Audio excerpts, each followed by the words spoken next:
하나님의 말씀을 봉독하겠습니다. 사사기 6장 33절에서 40절까지의 말씀입니다. 구약성경 370면 어간에 있습니다. 사사기 6장 33절에서 40절까지의 말씀입니다.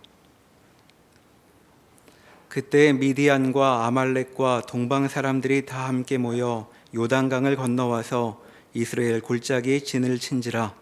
여호와의 영이 기드온에게 임하시니 기드온이 나팔을 불매 아비에셀이 그의 뒤를 따라 부름을 받으니라.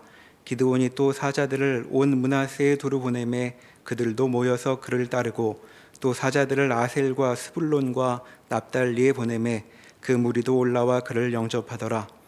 기드온이 하나님께 여쭈되 주께서 이미 말씀하신 같이 내 손으로 이스라엘을 구원하시려거든 보소서, 내가 양털 한 뭉치를 타작마당에 두리니 만일 이슬이 양털에만 있고 주변 땅은 마르면 주께서 이미 말씀하신 같이 내 손으로 이스라엘을 구원하실 줄을 내가 알겠나이다 하였더니 그대로 된지라. 이튿날 기드온이 일찍이 일어나서 양털을 가져다가 그 양털에서 이슬을 짜니 물이 그릇에 가득하더라. 기드온이 또 하나님께 여쭈되 주여, 내게 노하지 마옵소서.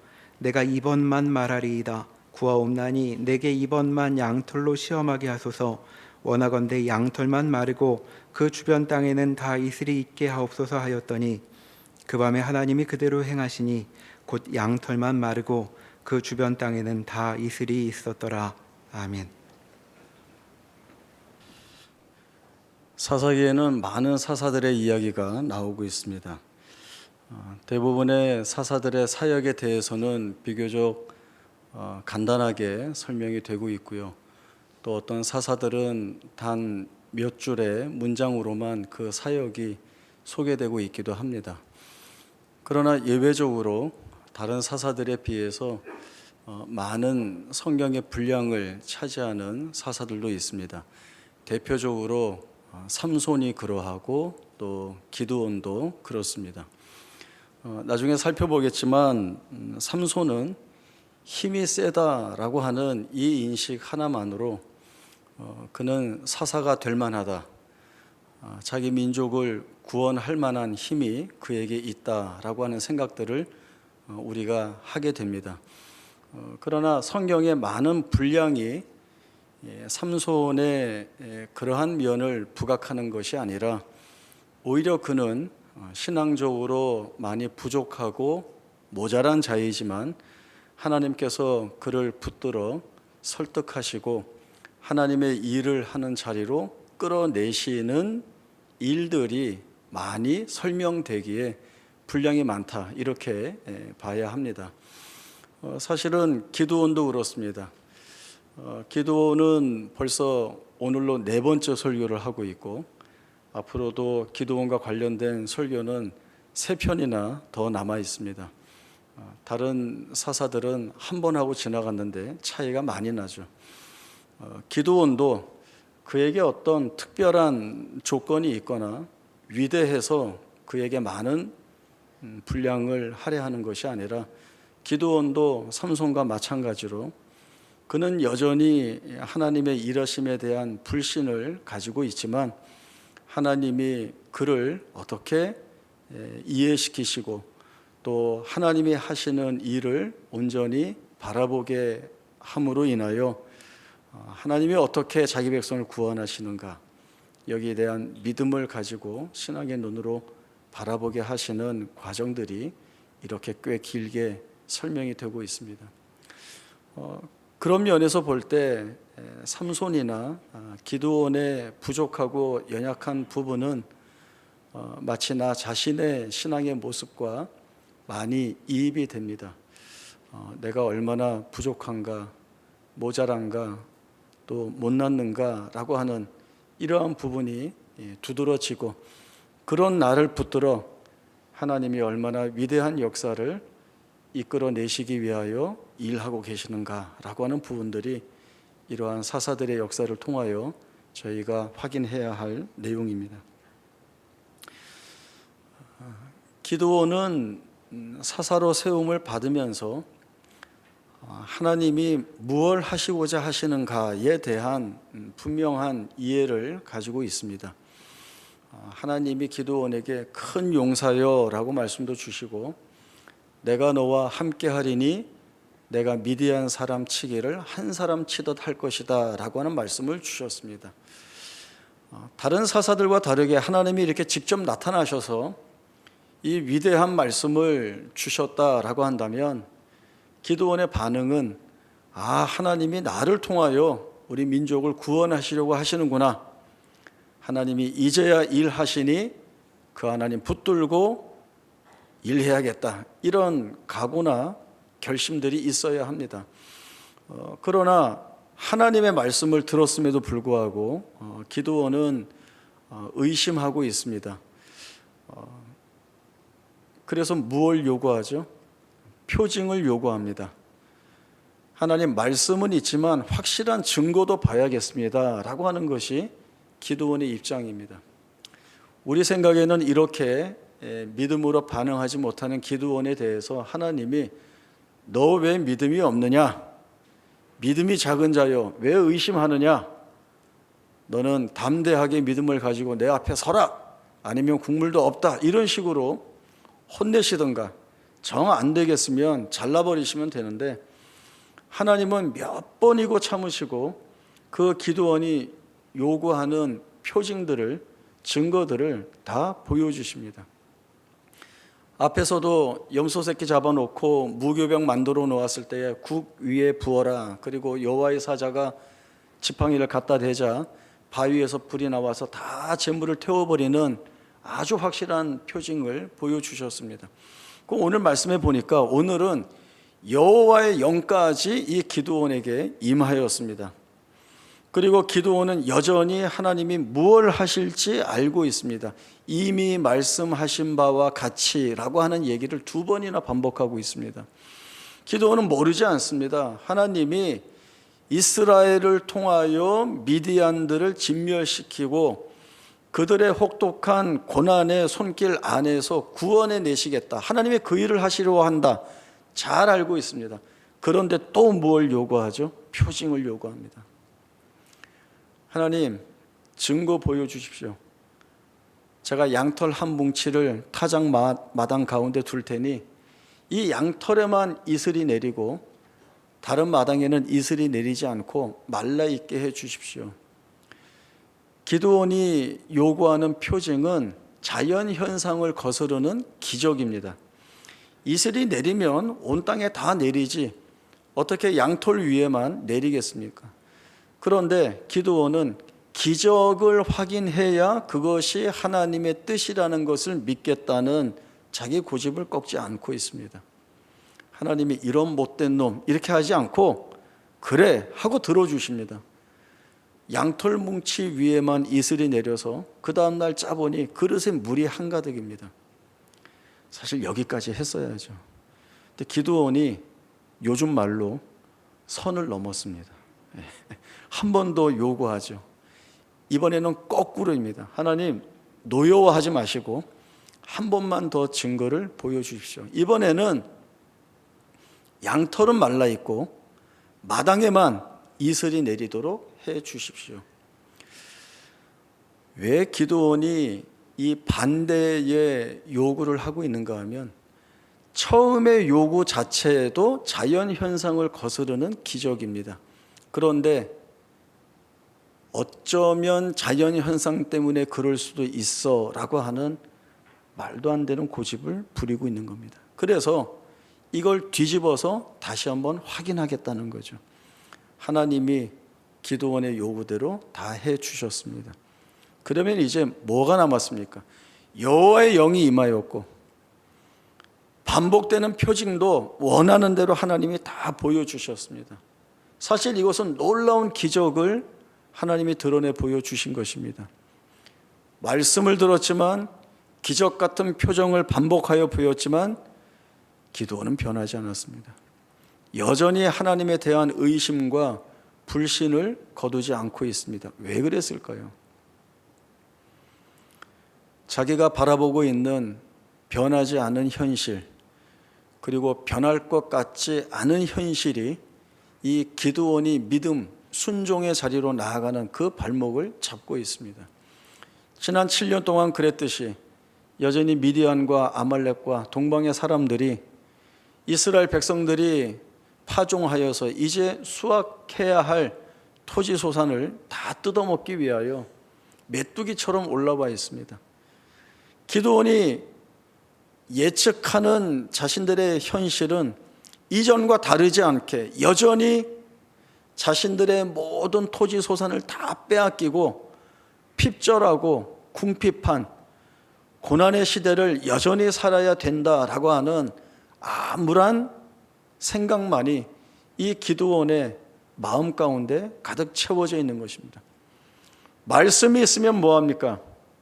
기적 같은 표징이 있으면 뭐합니까? 변하지 않고 있는데요, 나서지 못하고 있습니다. 그러나 이 기드온은 무엇을 보아야 하는가 하면, 내가 하나님을 바꾸어서 그 하나님이 제대로 일을 해서 내 문제를 해결해야 한다고 생각을 하지만, 그러나 하나님이 바뀌어야 할 것이 아니라 자기가 바뀌어야 한다는 사실을 알아야 합니다. 사실 이 기드온에게는 믿음을 강조하는 이야기를 하기보다 하나님이 어떤 분이신가를 더 정확히 알아야 할 필요가 우선적으로 필요한 내용입니다. 사실 지식적으로는 이 기드온이 하나님이 이스라엘 역사 속에서 얼마나 놀라운 일을 해내셨는가라고 하는 사실들을 다 알고 있습니다. 하나님이 우리 조상들이 애굽에 있을 때에 그 종되었던 곳에서 해방시켜 구원해 내셨습니다. 그때 기적을 행하신 능력이 어떤 것인지 이 기드온이 다 알고 있습니다. 그래서 되물었었죠. 하나님의 그 같은 기적이 지금 어디 있습니까? 라고 물었거든요. 그러나 이 기드온은 자기가 가두어져 있는 고통과 절망의 그 조건 안에서 여전히 헤매이고 허덕이면서도 이 문제가 자기의 문제가 아니라 하나님이 바뀌어야 될 문제라고 이야기를 하고 있는 것입니다. 그래서 하나님께 기적 같은 표징을 요구하고 있고, 그리고 사실은 말씀이 주어지고 표징이 주어졌지만 그에게 불신은 거두어지지 않고 있는 것입니다. 하나님이 어떤 분인 줄 알아야죠. 하나님은 사랑이 많으시고 자비로우시고 은혜로우시고 노하기를 더디하시는 하나님이십니다. 언약된 자기 백성을 지켜내시고 은혜 가운데 인도하시기 위해 그 하나님이 행하시고 이루신 일들이 얼마나 놀라운지를 자기 조상들의 일과 자신들의 삶 가운데서 이미 앞서 있었던 사사들의 사역 가운데에서 충분히 볼 수 있었던 내용들입니다. 그러나 자기의 시선을 자기가 보고 있는 고통스러운 현실 가운데 한정 지어놓고 하나님이 바뀌셔야지, 이 이야기만 하고 있는 거예요. 하나님은 이스라엘 백성들에게 영광과 찬송을 받으실 하나님이십니다. 마땅히 받으셔야 합니다. 그러나 그것은 단순히 유일하신 신이어서가 아니라, 물론 그 이유도 있지만 이스라엘 백성들을 실제로 어떻게 인도해 오셨는가라고 하는 것이 가장 중요한 내용입니다. 이사야 8장 5절부터 15절까지의 말씀 찾아보겠습니다.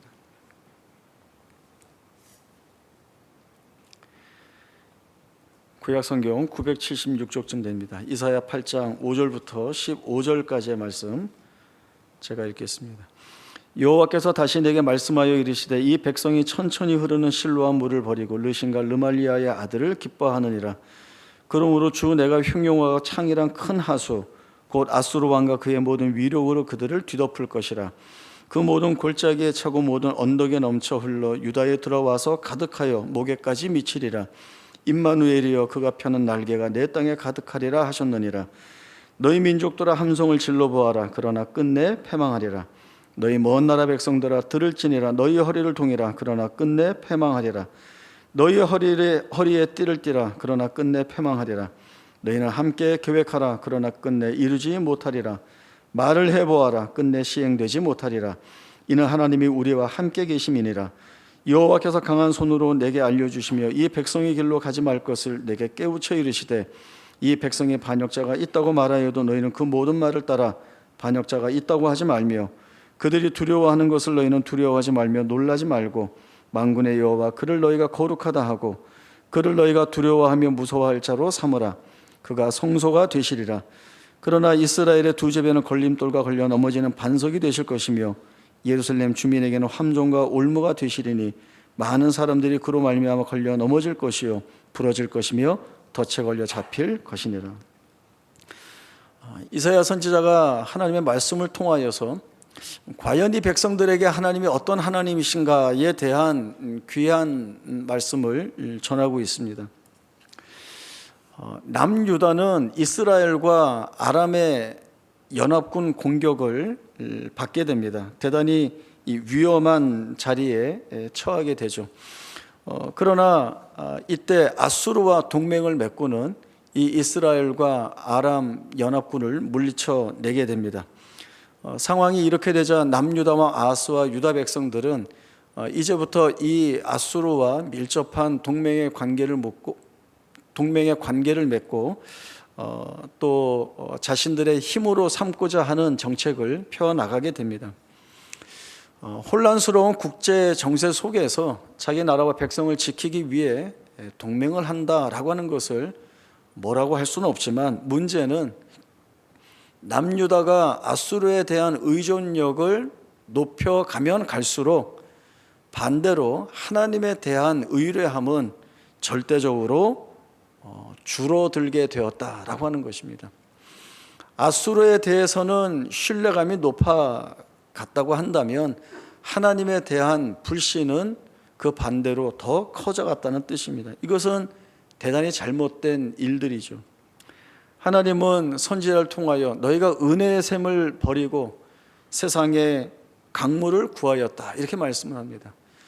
왜 은혜의 샘물을 버렸을까요? 그것은 자기들이 원하는 만큼의 물을 구할 수 없기 때문에 그럽니다. 너무 천천히 흐르는 것이죠.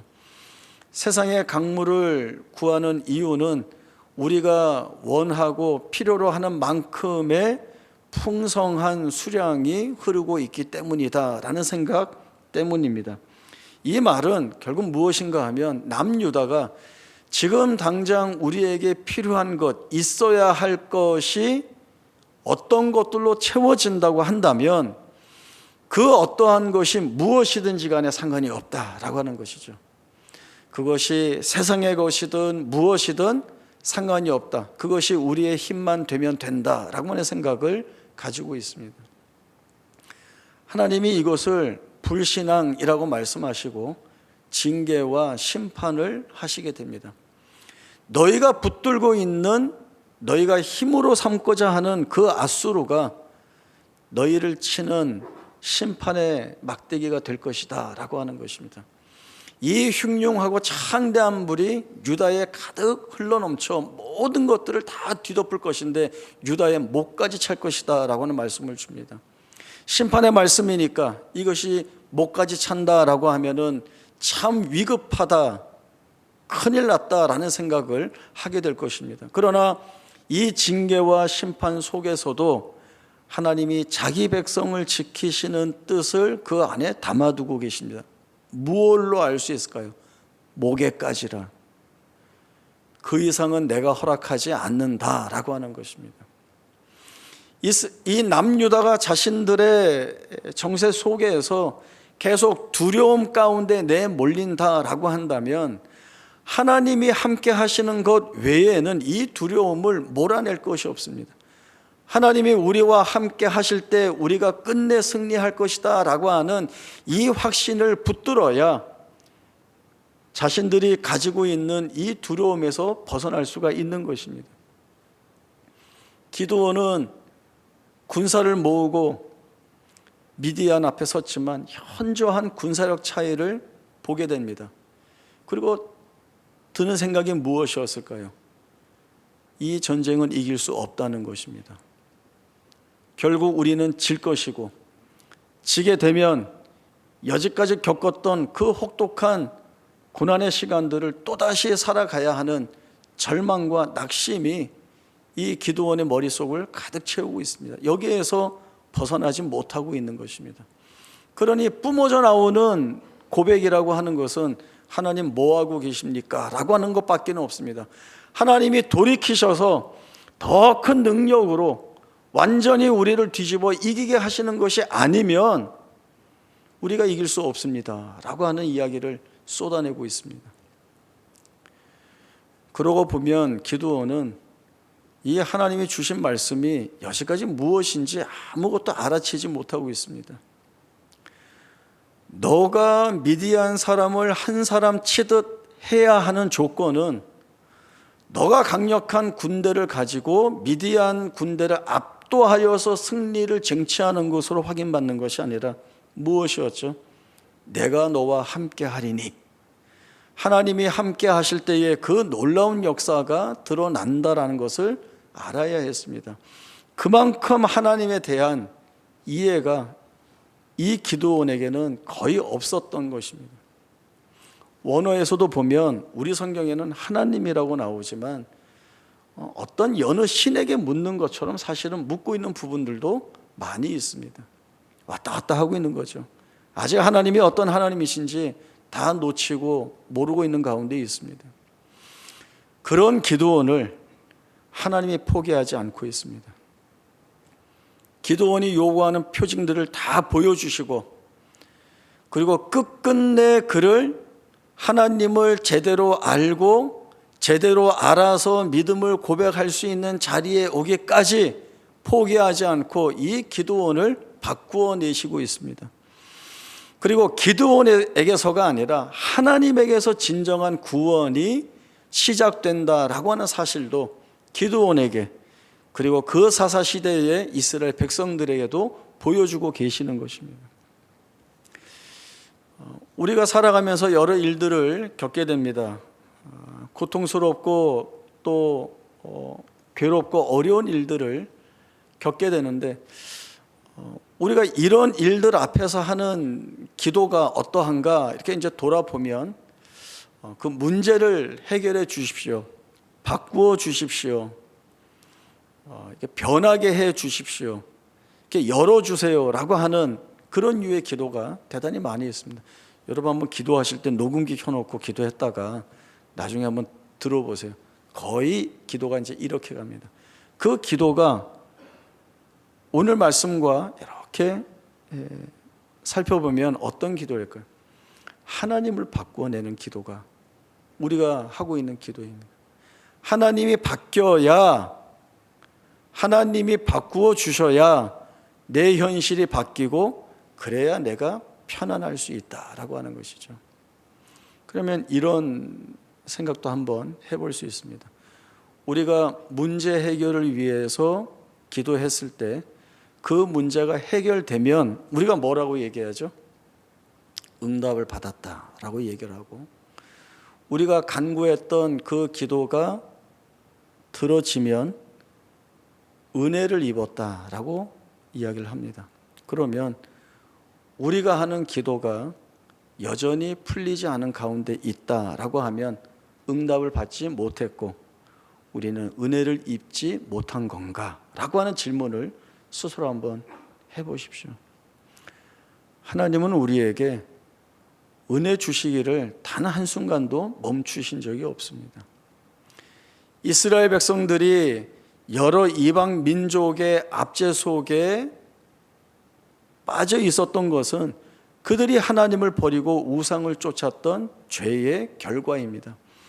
그리고 그 죄의 결과에 따라 징계와 심판이 있었는데, 앞서 이사야 말씀에도 살펴보았듯이 징계와 심판 속에서도 자기 백성을 지키고 보호하시는 하나님이십니다. 그런 하나님이라고 한다면 그 하나님을 바꾸어 낼 것이 아니라 그 하나님이 일하고 역사하시는 것에 내가 믿음을 가지고 소망을 두고 그 하나님의 일하심에 순종해 나가는 것이 바른 순서입니다. 그 재미있는 이야기 중에 한참 이런 이야기 있었습니다. 태어났더니 아빠가 누구더라. 그런 얘기 많이 했었죠. 그래서 이제 이 말이 많았습니다. 태어났더니 아빠가 만수르였다. 이제 이게 뭔가 하면 태어났더니 만수르, 그 아주 부자래요. 예, 뭐 없는 것도 없고 아주 큰 부자인데 태어났더니 아빠가 부자이니까 얼마나 좋겠는가. 그거 가로치고 부럽다. 이제 이런 게 그 말 안에 담겨 있는 거죠. 어떤 아들이 아버지한테 이렇게 얘기했대요. 아빠, 나는 아빠가 재벌이었으면 좋겠어요. 그랬더니 이 아빠가 뭐라고 그랬는가 하면 나도 내 아빠가 재벌이었으면 좋겠다. 이제 이런 이야기를 한 거죠. 자, 태어났더니 아빠가 만수래요.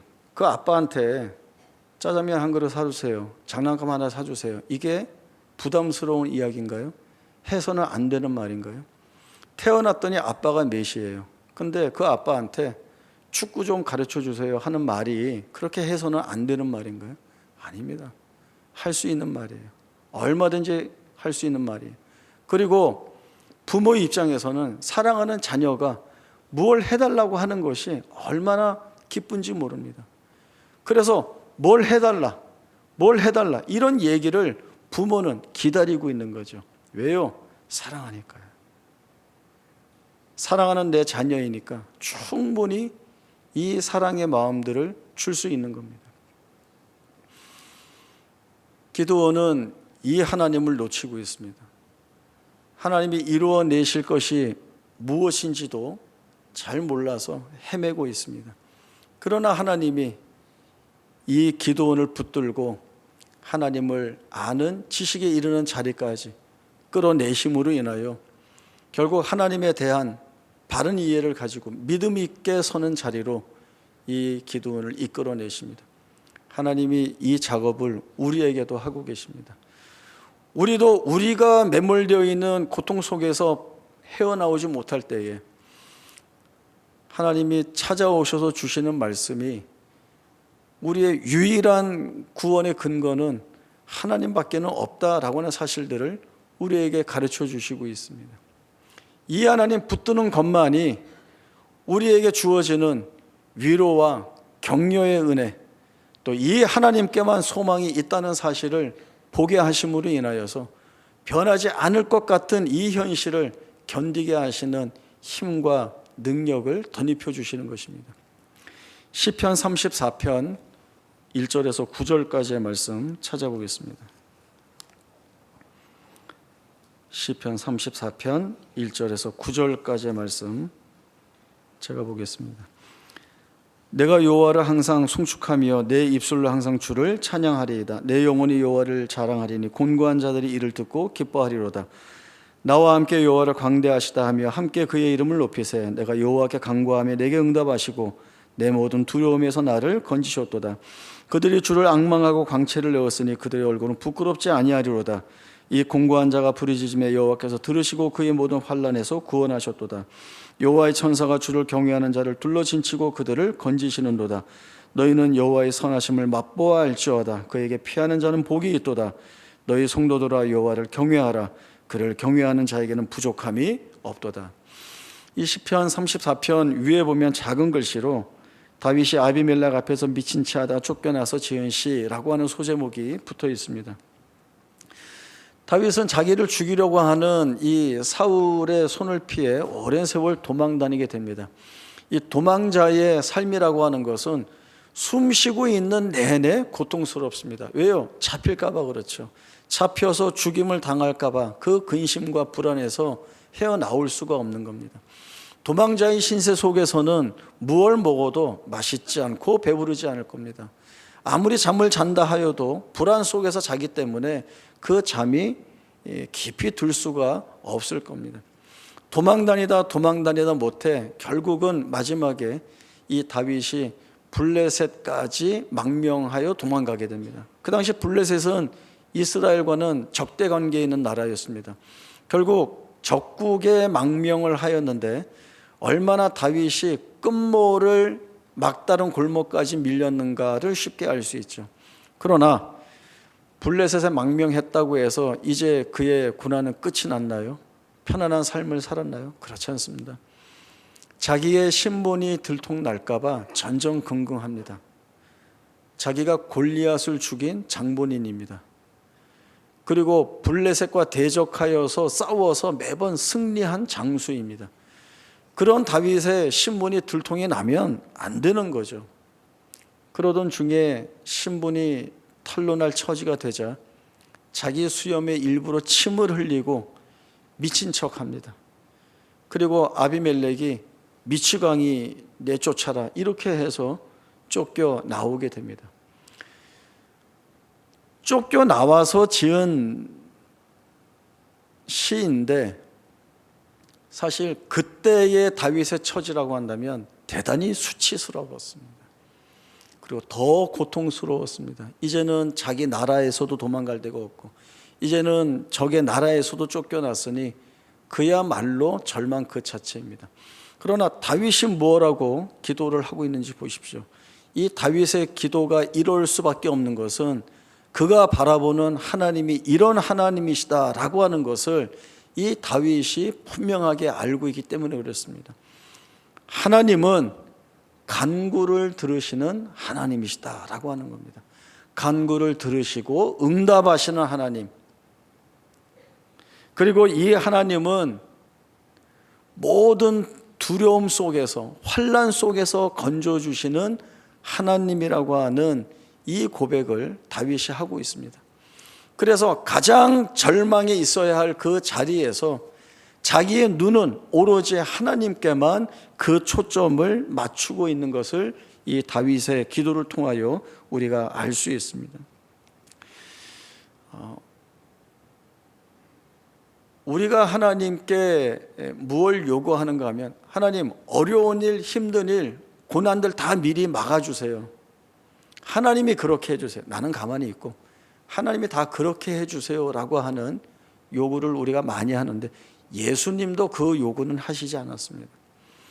아버지와 만일 할만하시거든 이 잔을 내게서 옮기시옵소서. 그러나 내 원대로 마시옵고 아버지의 원대로 되기를 원하나이다.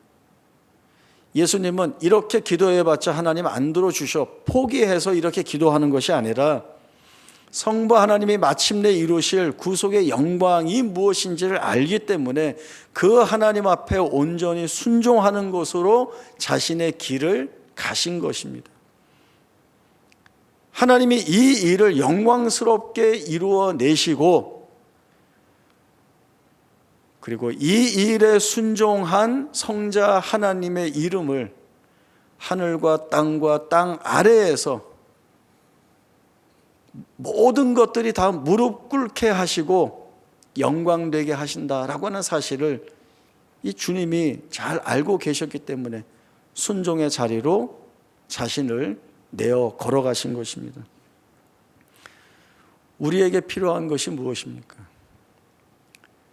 하나님은 지금도 우리에게 은혜를 주고 계시고 특별히 임마누엘 하나님으로서 우리와 함께하고 계십니다. 우리가 고난이라고 이야기하는 우리가 절망이라고 하는 이 자리에서도 하나님은 하나님의 일을 행하고 계시는 중입니다.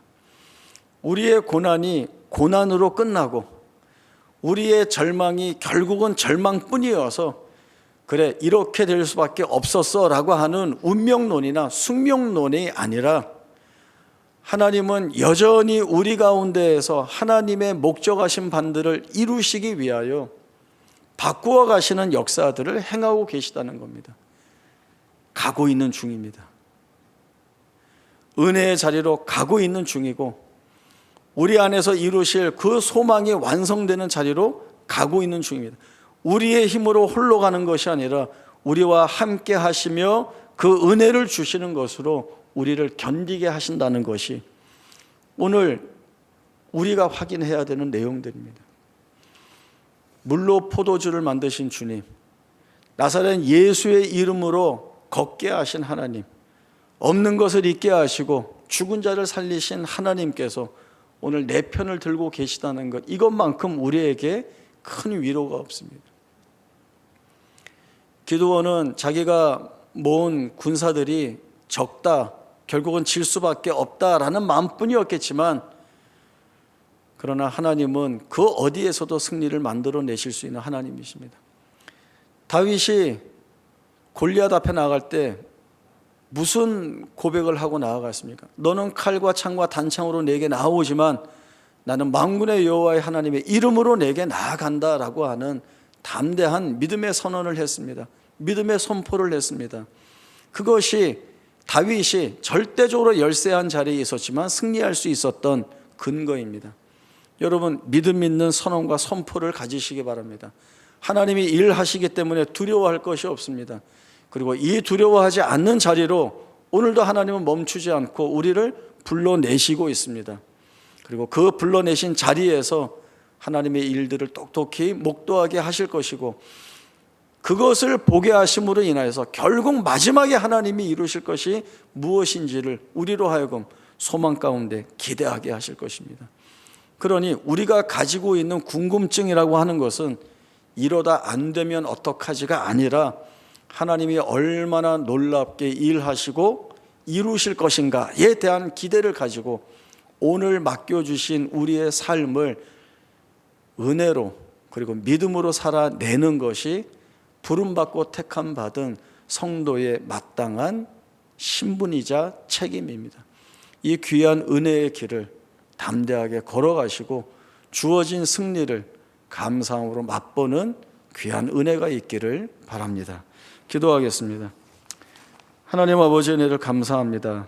막다른 골목과 같은 어두운 절망과 같은 우리의 현실이 가득한 삶을 살아가고 있는 것처럼 보이지만 이 안에 하나님이 은혜를 담아주십니다. 그리고 그 담아주신 은혜가 우리를 승리의 소망 가운데 나아가게 하십니다.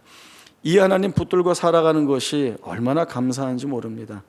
때로 우리가 무지하고 연약하여 놓칠 때마다 하나님 기도원을 설득하셨듯이 찾아오셔서 우리를 설득하여 주시고 우리와 함께 하시는 주의 은혜의 역사를 보게 하셔서 하나님 붙들고 사는 것이 얼마나 큰 복인가를 다시 한번 우리의 삶으로 증언하고 승리하는 은혜가 있게 하여 주옵소서.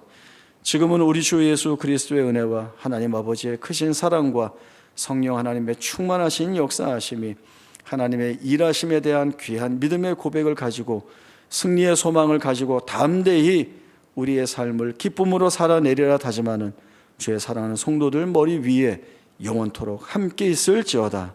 아멘.